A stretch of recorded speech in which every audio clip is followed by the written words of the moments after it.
കഴിഞ്ഞ ദിവസം വിജയുടെ നിയമസഭാ സമ്മേളനത്തിൽ തമിഴ്നാട്ടിൽ വീണ്ടും ആ വാക്ക് ആവർത്തിച്ച് ഉദയനിധി സ്റ്റാലിൻ തനിക്ക് കിട്ടിയതൊന്നും പോരെ എന്ന് പല ആൾക്കാരും പറഞ്ഞിട്ടുണ്ടെങ്കിലും വീണ്ടും ഒരു പ്രകോപനം സൃഷ്ടിക്കാനാണ് ഉദയനിധി സ്റ്റാലിൻ ഉദ്ദേശിച്ചത് എന്നുള്ളതിൽ ആർക്കും തർക്കമൊന്നുമില്ല.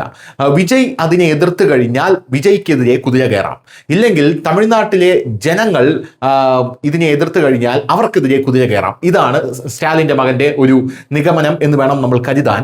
അയാൾ പറഞ്ഞത് ഇതാണ്: സനാതനധർമ്മം എന്ന് പറയുന്ന ആ ധർമ്മം ഇതിനെ സമ്പൂർണമായും ഒഴിക്കണം, അതായത് സമ്പൂർണമായും നശിപ്പിച്ചു കളയണം എന്നുള്ളതാണ്.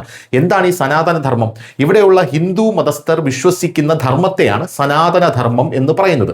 അതിൽ വിശ്വസിക്കുന്ന ആൾക്കാർ, സനാതനധർമ്മത്തിൽ വിശ്വസിക്കുന്ന ആൾക്കാരെയാണ് ഹിന്ദുക്കൾ എന്ന് പറയുന്നത്.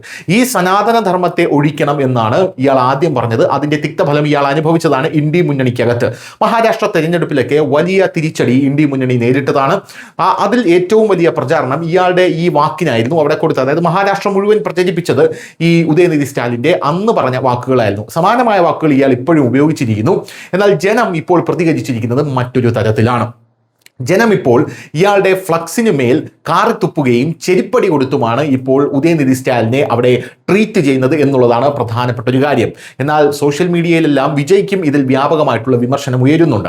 വിജയ് എന്തുകൊണ്ടാണ് സനാതനധർമ്മത്തെ ഇയാൾ നശിപ്പിക്കണം അല്ലെങ്കിൽ ഒഴിക്കണമെന്ന് പറഞ്ഞപ്പോൾ ഇയാൾക്ക് നേരെ കൈകൂപ്പി പുഞ്ചിരിച്ചു കൊണ്ടിരുന്നത് എന്നുള്ള ഒരു നെറേറ്റീവും സോഷ്യൽ മീഡിയയിൽ ഇപ്പോൾ ഉയർന്നു വരുന്നുണ്ട് എന്ന് നമുക്ക് കാണാൻ സാധിക്കും. പക്ഷേ തമിഴ്നാട്ടിലെ ജനങ്ങൾ, അതായത് തമിഴൻ പഴയ തമിഴനല്ല എന്ന് പറയുന്നതിൽ യാഥാർത്ഥ്യമുണ്ട്.